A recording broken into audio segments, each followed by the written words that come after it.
It's time for the movie rating. Tonight's victim is actor David Howard Thornton, that is played in Terrifier as Art the Clown. What's up? Hey, how you doing, man? Busy as always. How you been doing? What's going on with you? Got any new projects that you are allowed to talk to us? Yeah, well, we're about to start filming Terrifier 2 this fall, so, I mean, that's probably what's taking up most of my time right now. We're doing a lot of pre-production stuff. We just finished our Indiegogo campaign where we raised over, I think, 400,000, not 400,000, but 400% of our initial goal, which was fantastic. We did not expect that. We've raised over, like, I think, $200,000. So wow. That's helping us out a lot because we're still an independent, low-budget film, so every little dime is helping us. So I'm very, very grateful to our fan base for that. Man, there ain't no dimes, dude. That looked like someone just broke a bunch of payphones in the area. Yeah. Yeah, but that is really awesome, man, that you're getting this out there. Like, so many people has contributed to your film, and that's really awesome to see all these fans unite because they want to see quality films as compared to these studio films. Yeah. And no, I'm not saying studio films, the big ones that are not making quality films. I'm saying that they're not exactly putting their effort as what they used to anymore, in my opinion. Look at these independent films, man. They're putting all their heart, effort, soul into this, and they want the money to the best entertainment film that you possibly can imagine. Yep, I totally agree. It just seems like most of like the films that are being made now, like the mainstream ones, are all reboots or something like that, or just sequel upon sequel upon sequel. Like, you know, nothing new being thrown out there, especially in the slasher genre. It's just like the ones that are out there, they're kind of tame.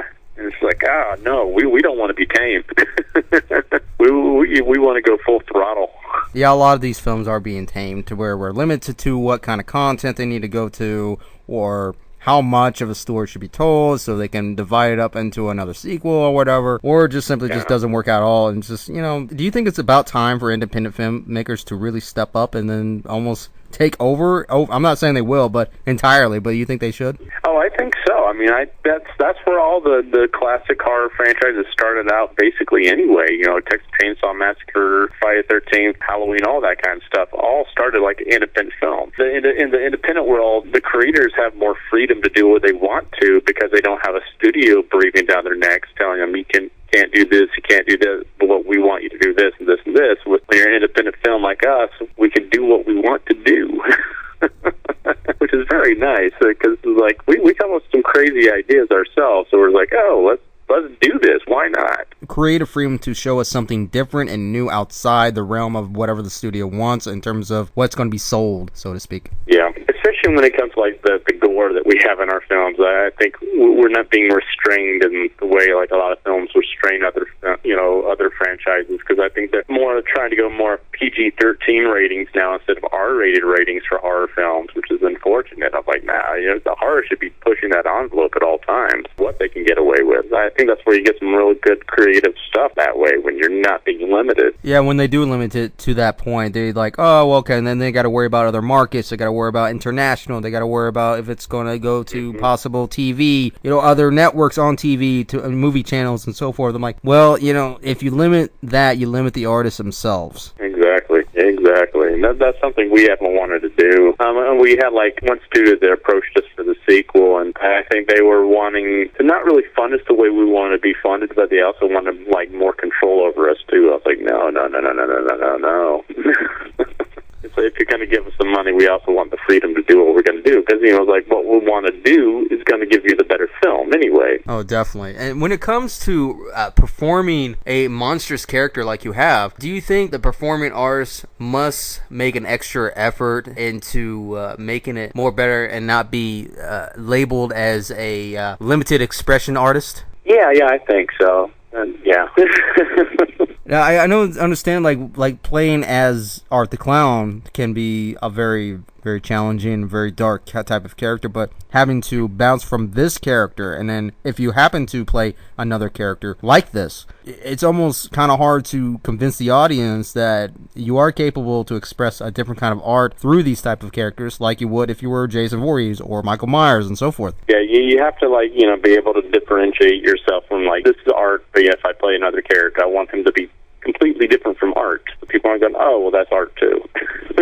Art 2.0 or whatever. And it's like, no. You look like what Kane Hodder has done between Jason and also Victor Crowley. Two totally different characters there. It's not going to be like tremendously hard to convince the studios or other companies involved to just play another character like this, but when it comes to the audience, though, it's a big part because, okay, here you are wearing a mask, or here you are wearing, messed up face paint or whatever it is that you have to wear, and you're trampling on, you're being creepy, you're being scary, but there's got to be more to it. You have to keep it up. Yeah. And I think that's like one of my problems, like a lot of the mainstream horror films right now. It's like their villains are all basically the same type of villain over and over again. Some guy in a mask, and the person doesn't talk, or they might hum or something like that, and they just do a little head tilt to the side or something like that, and that's about it. There's no real good character development or any good character behind that character. It's just like, it's just another guy in a mask. I mean, Art could have been that way too. It could have just been a guy wearing a mask and stuff like that too, but like with the makeup, it allowed me to have more of a free range of expression with emotion, so I was able to do more with the character than just being, a silent killer with a mask on. It's nice. It's very freeing in that way. Oh, definitely, because even when you are wearing a mask, it does provide you creative freedom in the way, because, and also, it seems like that is kind of like a lost art on its own, playing these type of characters, because you're not getting the creative flow that you want. I mean, you can do whatever you want with this character wearing this mask or whatever. Make it your own, even if you are playing as Michael Myers or anything else related. Yeah, exactly. I think that's like the trappings that so many of these people have gotten in some of these other films. It's just like, they haven't really tried to develop a character behind that real, like a real good, like, personality behind that character, I guess you could say. So many of these villains haven't really stood out in the past 20 years or so because they're so generic. Yes, they're flat, and they're not really that interesting, and they just keep repeating the same thing over and over from one film to another. It's like, okay, yeah, they look cool. Sure, yeah, they can have some brutal kills, but they still do the same thing. Same mannerisms, same, they don't even need a story, and I think that's kind of laziness. That's kind of lazy writing. It's kind of lazy, even acting even on the actor part, even if they are told to do it. Exactly. A good example of that was like the movie Hellfest, which I saw last fall with Damon Maffei and L.C. Holt. While we're down at a convention, we're like, hey, let's go see this on content. It's got to be good.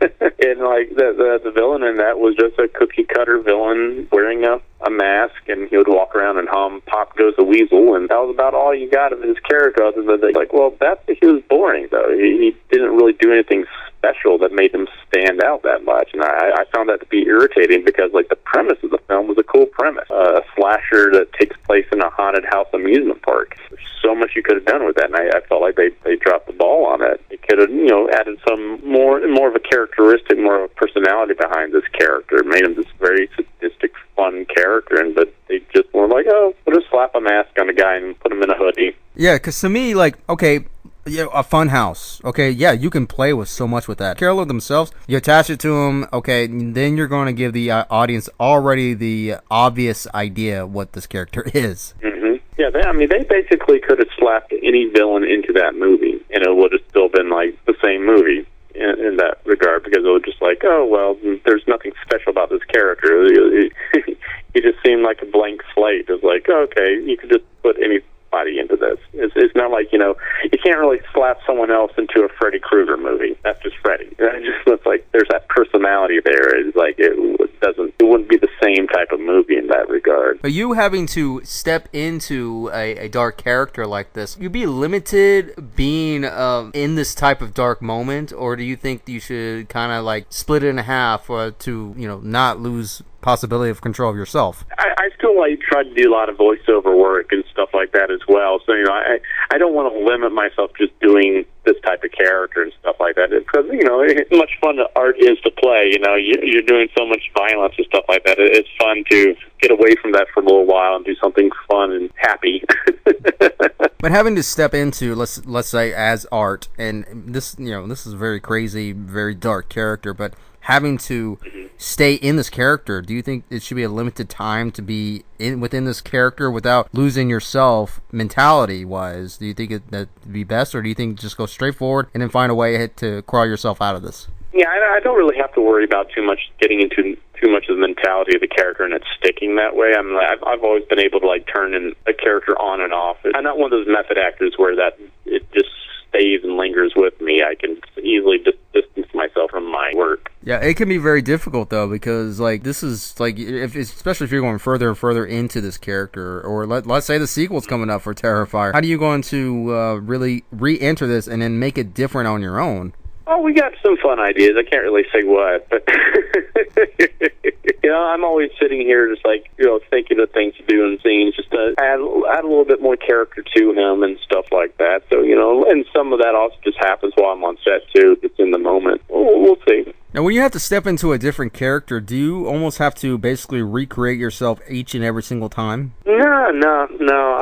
Like I said earlier, I was like, I'm not really that type of actor where I have to like do that kind of stuff. I can just easily, especially once I'm in the makeup and costume, I can go right into character if they need me to. So I'm like, as soon as they say, rolling, I can boom go into the mentality, and then when they say cut, boom, back to myself, joking around, even though I'm still in the makeup and everything. So yeah, I'm not like Daniel Day-Lewis type of actor where I have to be like everybody treat me as the character the whole entire time. I know some other people do that too, where they're on set where they don't even associate with the rest of the cast just to build that tension up. I'm like, that's just me. But if someone needs that from me, then I'll give that to them too. It's like, okay, you don't want to talk to me because you want to keep that distance. Okay, fine, whatever works for you. But for me, I can turn it on and off easily. When other actors are doing that toward you, at least in your experience, is it good for you, or do you think it actually helps you in terms of being in the character? I haven't really had anybody's art do that with me. I mean, while we were doing Terrifier, everybody was just, as soon as they'd cut, we're all just joking around with each other and having fun and stuff like that. So I didn't really experience that with Terrifier, but I've done some shows in the past where I had some actors that needed different things from me. So like when I did Jesus Christ Superstar years ago, the guy I played Annis in that, and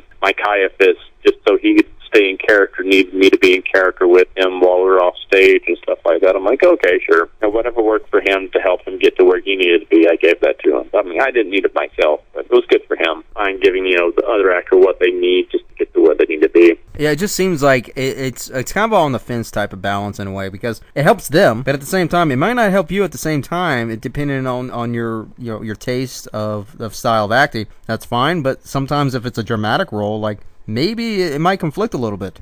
Yeah, I guess it just depends on the role. Yeah, because everybody on set, they each one has their own vibes, so to speak, and method acting is not terrible. I mean, some actors are pretty outspoken about it. Like they kind of detest it in some ways. I'm like, I don't think it's a terrible thing, but I mean that's your thing. So. Oh no, yeah, it's just not my thing. I don't feel like I need to do it. I can just go into the character when I need. I usually have an idea of who the character is in my head. And like how I look at art, I look at him as the bastard child of Freddy Krueger and Harpo Marx, or like an evil version of Mr. Bean. So I keep that in my head, and I know who he is as a character and stuff like that. And so I'm like, as long as I have that in my head, I can turn on the character when I need to. Do you think simple is really one of the best things to go? From actor to actor, it's whatever.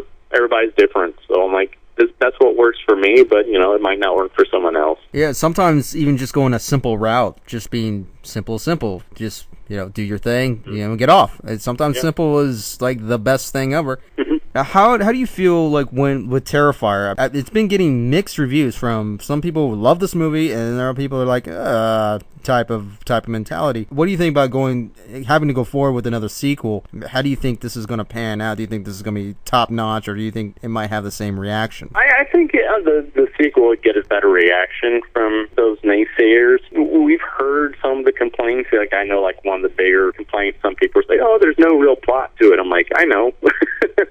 We knew that, but like a lot of slashers, especially from these days, had no plot to it. It was just like, okay, these teenagers or young college students come across a killer and they're just trying to survive, and that was the plot. But we've heard those complaints, and we I think we've addressed a lot of them going into the sequel. So I'm pretty confident. This is a great script. I think Damien outdid himself writing this script. It's definitely got more of a narrative element to it this time around too. Yeah, and some companies will kind of argue about that when their film is not getting as good reviews as they kind of feel like. But my opinion is, they really shouldn't expect those kind of reviews, like top-notch, awesome type thing. Because, of course, you're not going to make everybody happy, but at the same time, you should be humble what you do. But I consider, like, the first film that you're doing is a testing plane. It's a testing. It's almost like a pilot. You see where it's going to go. How's it going to pan out with everybody else? Yeah, that's how I feel about it, too. It's just like, and I think the thing everybody, even the naysayers, were saying about the film, they love the character of Art.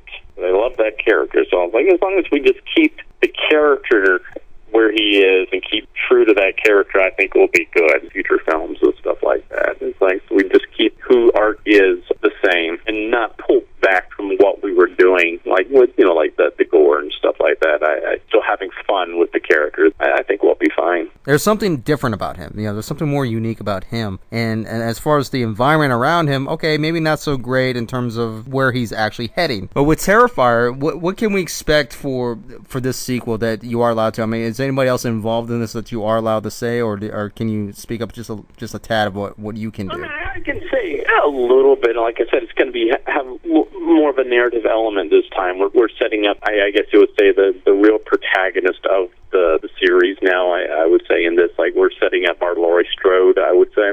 So we're bringing that character in and her little brother and stuff like that. So I think they're going to be a lot of fun. And, this is going to be bigger in scale, too. It's not going to just be all consolidated to just one building. It's going to happen in multiple locations. And so it's going to be bigger. Definitely going to be bigger this time around. Go ahead and plug in any websites or anything that we can check out, especially when it comes to Terrifier 1 and anything else that we can check out right now. Terrifier 1, of course, you can find on Netflix and stuff like that. So we have our Twitter account and our Instagram account, too. I think, like, Terrifier and Terrifier 2 official pages and stuff like that. I think it's still, I don't know that the address is right off the top of my head because I don't manage those. For myself, we're in pre-production right now, building the sets, about to do casting and everything like that. We hope to start filming in late October. So we're aiming to release the film next fall, if all goes according to plan. You never know. That's our hope. Other than that, I'm still working on a web series called Nightwing Escalation, which is on a fan-made series set in the Batman universe, and it's on YouTube. So you can catch me playing the Joker on that. We've still got a few more things to film on there because we're going to the finale right now. So exciting times there, too. It's like it's just, so this fan-made is one of those things that we film whenever all of us can get together and film. And we've had a few delays in filming because our Barbara Gordon has gotten pregnant twice. So we're like, got to have the baby. We'll get there with that, too. But that's a lot of fun. And, I got some other irons in the fire right now that I can't talk about yet. But, some exciting times coming up. That is actor David Howard Thornton.